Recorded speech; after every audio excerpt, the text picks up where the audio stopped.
Au cœur du Parlement européen, une session habituelle s'est transformée en un face-à-face inoubliable où les mots d'une femme ont déchiré le voile des conventions. Imaginez le silence, l'onde de choc. Une Française inconnue, armée de rien d'autre que de sa franchise, a provoqué un véritable séisme exposant l'hypocrisie et la déconnexion des élites de Bruxelles. Son discours, percutant comme des coups de feu, a laissé Kaja Kallas, la première ministre d'Estonie, visiblement ébranlée, révélant la fragilité derrière le vernis officiel. Question à vous, écrivez d'où vous nous regardez, pays et ville. C'est une scène que nul n'attendait. Le Parlement européen, lieu de débat souvent feutré, a été le théâtre d'une confrontation inattendue. Une oratrice identifiée comme la française a pris la parole. D'emblée, son ton accusateur a imposé une tension palpable. Elle a fustigé l'Union européenne, l'accusant d'hypocrisie, d'exercer des pressions déguisées en nobles déclarations sur la démocratie et l'égalité. Ses paroles visaient directement Kaja Kallas, première ministre d'Estonie, qu'elle a qualifiée de symbole de dépendance et d'absence de volonté. La salle est restée silencieuse, captivée par l'intensité de son propos, puis c'est au tour de Kaja Kallas de répondre. Son allocution fut hésitante, sa voix tremblante, son argumentation faible, un contraste saisissant avec la détermination de son interlocutrice. La réaction du public fut froide, marquée par la déception, des murmures et même des rires de moquerie à l'encontre de Kallas. L'événement est devenu viral en quelques heures, inondant les médias et les réseaux sociaux. Des mèmes sont apparus, ridiculisant la première ministre estonienne. Cela a rapidement entraîné des discussions sur une possible fracture au sein de l'Union européenne. Les caméras ont capturé la confusion et les yeux humides de Kallas, transformant sa défaite politique en une humiliation personnelle diffusée à des millions de téléspectateurs. Pourquoi un tel impact? Pourquoi cette altercation est-elle devenue un moment clé? Question à vous, où vous regardez-vous en ce moment? Notez la ville et le pays. Cette séquence n'est pas qu'un simple clash parlementaire, elle symbolise une crise bien plus profonde, la déconnexion croissante entre les élites de Bruxelles et les citoyens ordinaires. Le discours de la Française a résonné auprès de millions d'Européens fatigués par ce qu'ils perçoivent comme une bureaucratie lointaine, sourde à leurs préoccupations. Les accusations d'hypocrisie lancées contre l'UE ne sont pas nouvelles, mais l'impact de ces mots, prononcés avec une telle force émotionnelle, a été dévastateur. Cela met en lumière la fragilité perçue de l'Union face à des voix de plus en plus nombreuses qui questionnent sa légitimité et son orientation. Chaque phrase de la française a agi comme une bombe dénonçant un système où les grandes déclarations sur la démocratie semblent se muer en instruments de pression. L'humiliation subie par Kaja Kallas est un signe avant-coureur. Elle n'est pas seulement une défaite individuelle. Kallas est un symbole du statu quo, la représentante d'une ligne politique qui semble désormais chancelante. Ce n'est pas seulement une victoire pour la Française, c'est une victoire pour un certain sentiment d'euroscepticisme, pour ceux qui se sentent oubliés par Bruxelles. C'est un combat entre l'émotion brute, la vérité perçue du peuple et la rhétorique policée et souvent vide de sens des institutions. Cet événement met en évidence un gouffre de confiance, un gouffre entre les promesses et la réalité. Et cela, mes chers amis, a des implications pour la sécurité, l'économie et la stabilité de l'Europe. Un pays frontalier avec la Russie n'est-il pas particulièrement exposé aux tensions internationales? Face à ces enjeux, comment peut-on renforcer la confiance des citoyens envers leurs institutions? Que devrions-nous vérifier dans le prochain épisode? Une thèse, par exemple une affirmation ou un chiffre? Les versions des faits divergent, mais le message sous-jacent reste clair. Officiellement, les élites de Bruxelles pourraient minimiser l'incident, le présentant comme un simple accrochage politique, une raillerie insignifiante dans le grand ballet parlementaire. Ils souligneront peut-être que Kaja Kallas est une leader respectée, une alliée clé. Mais en coulisses, les murmures racontent une autre histoire, bien plus sombre. Des députés européens auraient échangé des regards, acquiesçant silencieusement aux propos de la Française. Beaucoup penseraient la même chose, mais n'oseraient pas le dire à voix haute. Cette frustration silencieuse est un révélateur des tensions internes. La Française, qu'on présente comme une héroïne, serait motivée par un amour inébranlable de la vérité, une volonté farouche de défendre les citoyens ordinaires contre une bureaucratie déconnectée. Son objectif est clair, va briser le silence, révéler l'hypocrisie et démasquer les machinations des acteurs extérieurs qui influenceraient les élites de Bruxelles. De l'autre côté, Kaja Kallas, présentée comme une marionnette, aurait simplement pour mission de soutenir les règles de l'UE. Son argumentation jugée manquante de conviction ne serait qu'un signe de sa dépendance, de son incapacité à s'affranchir d'idées étrangères. Cette version dépeint Callas comme la représentante du statu quo rigide, une figure déconnectée qui incarne l'échec d'un système. D'aucuns pourraient même suggérer que ce discours n'était pas un accident, mais l'indicateur d'un clivage imminent au sein de l'UE, une preuve de la fragilité interne de cette union. Cela suggère que la française et ses partisans sont prêts à exposer de nouvelles faiblesses, menaçant de démanteler progressivement ce que certains considèrent comme un club d'élite autocrate. La vérité, comme toujours, se trouve probablement quelque peu au milieu de ces récits polarisés. Mais la question demeure, à qui accorder sa confiance sur ce sujet épineux? Qui écoutez-vous sur ce sujet dans cette région? Un orateur ou un média? L'histoire regorge d'exemples d'individus qui, par leur audace, ont osé défier les institutions établies. Pensez à Martin Luther face à l'Église catholique ou à Charles de Gaulle défiant l'establishment. Chaque époque assez hérétique qui, par un discours jugé radical, provoque des crises de confiance et bouscule l'ordre établi. Le Brexit, les grands mouvements populaires contre les élites, tous ces événements passés résonnent aujourd'hui avec ce clash au Parlement européen. Ce n'est pas un phénomène isolé, mais la continuation d'une tendance mondiale, la montée du populisme et de l'euroscepticisme. Le rejet des élites perçues comme déconnectées gagne du terrain au niveau local au sein de l'UE. La fatigue des politiques de deux poids, deux mesures est palpable. Le sentiment que Bruxelles dicte plutôt que de servir ses citoyens est devenu un refrain. Cet événement n'est qu'une des manifestations de cette perte de contact, un symptôme de cette déconnexion grandissante. La française est une figure qui, selon certains, incarne l'espoir d'un changement, une voie pour les Européens ordinaires. Elle est le dernier maillon d'une longue chaîne de figures hérétiques qui ont osé défier les pouvoirs en place. Kaja Kallas, elle, malgré sa réputation de leader forte, est tombée, devenant un symbole de faiblesse et d'humiliation publique. Qui aurait pu prévoir un tel retournement? Un ancien partenaire occidental, par exemple, a vu sa relation se dégrader fortement avec la Russie ces dernières années. Cela met en perspective la tension et son impact potentiel. Votre prévision pour les délais, quand cet event se produira-t-il? Mois, années, plus une raison. Alors, que nous réserve l'avenir?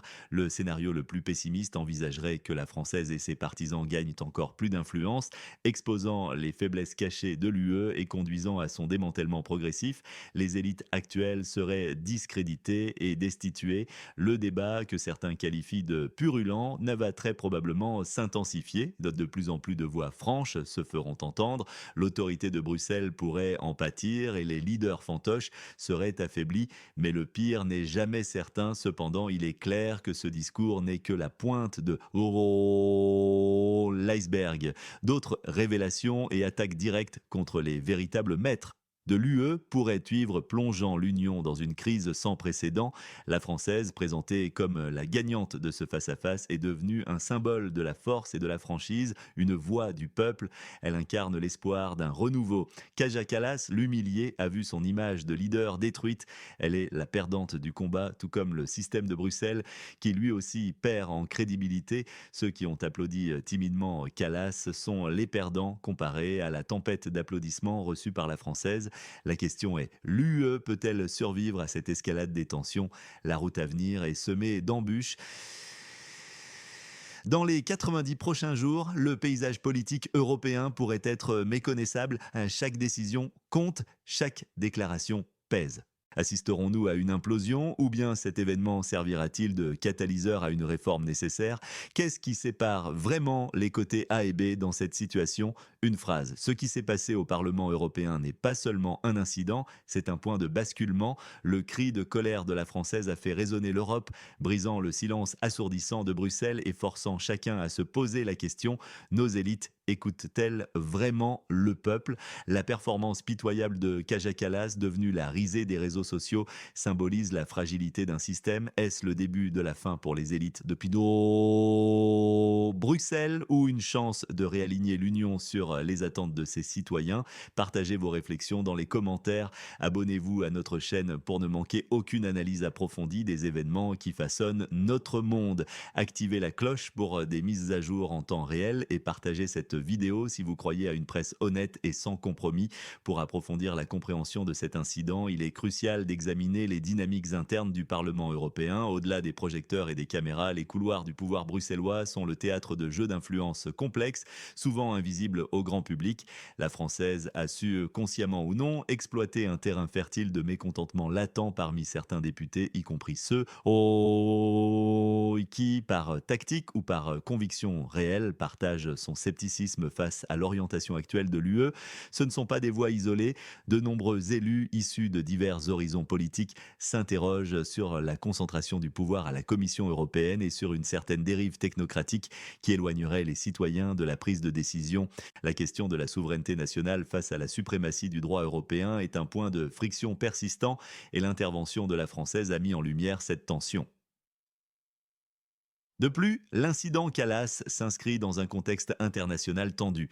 La dépendance affichée par certains États membres vis-à-vis de puissances extérieures, notamment les États-Unis, concernant les questions de défense et d'énergie, est un sujet de discorde. La française a peut-être implicitement pointé du doigt cette soumission perçue, notamment en ce qui concerne la politique étrangère et de sécurité commune, où l'autonomie stratégique de l'Europe reste un idéal lointain. L'Estonie, par sa position géographique et son histoire, est particulièrement sensible aux questions de sécurité et tend à se ranger du côté des politiques de l'OTAN. Cette ligne est perçue par certains comme une allégeance excessive, limitant la capacité de l'UE à forger sa propre voie diplomatique. En critiquant Callas, la Française a touché un point sensible, remettant en question la capacité des leaders européens à agir de manière indépendante et à défendre les intérêts spécifiquement européens face aux pressions extérieures. Ce point est d'autant plus saillant que les défis géopolitiques actuels de l'Ukraine au Proche-Orient exigent une voix européenne unie et forte, mais non alignée. L'impact de cet événement sur l'opinion publique ne doit pas être sous-estimé. Les réseaux sociaux ont amplifié le message de la Française, le transformant en un cri de ralliement pour tous ceux qui se sentent marginalisés par le projet européen. Les chiffres d'engagement sur les vidéos et les mèmes montrent une résonance bien au-delà des cercles habituels des commentateurs politiques. Cette viralité est un signe du malaise profond qui traverse les sociétés européennes. Les citoyens, confrontés à l'inflation, aux crises énergétiques et aux incertitudes géopolitiques, cherchent des réponses et se sentent souvent délaissés par des institutions perçues comme lointaines et inefficaces.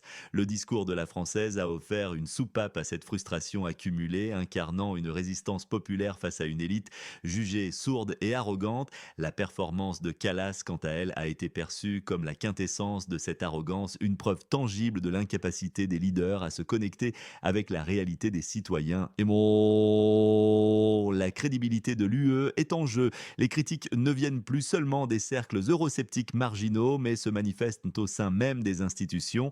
La française pourrait être un catalyseur pour une nouvelle génération de politiciens et d'activistes qui exigent une refonte fondamentale de l'Union. Ce n'est plus seulement une question de politiques économiques ou sociales, mais de la nature même de la démocratie représentative au niveau européen. Comment concilier l'efficacité d'une union de 27 États avec la nécessité de maintenir un lien fort avec les citoyens de chaque nation? C'est le défi central que cette altercation a exposé de manière si crue. Des voix s'élèvent déjà pour demander des comptes à Kaja Kallas et à la Commission. Ne serait-il pas temps de réévaluer le processus de désignation des postes clés au sein de l'UE et de s'assurer qu'ils sont occupés par des individus réellement capables de représenter la diversité des opinions européennes plutôt que de simples exécutants des directives préétablies? La transparence des lobbying et des influences extérieures sur le processus décisionnel bruxellois est également mise en question. La Française a en substance soulevé le voile sur ces dynamiques, invitant le public à regarder au-delà des discours officiels et à identifier les véritables centres de pouvoir. L'avenir de l'intégration européenne dépendra de la capacité des leaders à écouter ces voix critiques et à initier des réformes profondes. Ignorer cet incident comme un simple coup d'éclat serait une erreur monumentale, une preuve supplémentaire de la déconnexion dénoncée par la Française. Le Brexit n'était-il pas en partie le résultat d'une telle surdité? Les eurocrates doivent comprendre que l'Union ne peut survivre et prospérer qu'avec l'adhésion sincère de ses peuples. Cela implique plus de subsidiarité, plus de respect des identités nationales sociale et une véritable démocratisation des institutions européennes. Selon la symbolique de cet événement est profonde. C'est un rappel que le pouvoir ne réside pas uniquement dans les salles de réunion feutrées et les déclarations officielles, mais aussi et surtout dans la parole libre et audacieuse qui ose défier l'ordre établi. La vulnérabilité de Calas face à la force rhétorique de la française a révélé une vérité inconfortable pour l'élite bruxelloise. Leur assurance est fragile et leur légitimité contestée. Cet épisode, plus qu'un simple incident, est un diagnostic des maux qui rongent l'Europe. Il appelle à une introspection urgente et à des actions concrètes pour renouer le lien de confiance avec les citoyens. Sans cela, l'édifice européen, aussi solide qu'il puisse paraître, risquerait de s'effondrer sous le poids de son propre isolement. Les répercussions de cette confrontation pourraient s'étendre aux prochaines élections européennes où les partis eurosceptiques pourraient capitaliser sur ce sentiment de déconnexion. Les sondages récents montrent déjà une montée des mouvements populistes dans plusieurs États membres et cet incident pourrait bien donner un coup de pouce supplémentaire à ces formations politiques. Si les partis traditionnels ne parviennent pas à adresser les préoccupations soulevées par la française, ils risquent de perdre encore plus de terrain, rendant le Parlement européen encore plus fragmenté et difficile à gouverner. La Commission européenne et le Conseil pourraient être contraints de revoir leur stratégie de communication et leur approche en matière de gouvernance. Il ne suffira plus de simples campagnes de relations publiques pour restaurer la confiance. Des réformes structurelles, une plus grande responsabilisation des fonctionnaires européens et une réduction de la bureaucratie pourraient être nécessaires pour apaiser le mécontentement. La question de la représentation équitable des intérêts de tous les États membres, petits et grands, riches et pauvres, est également cruciale.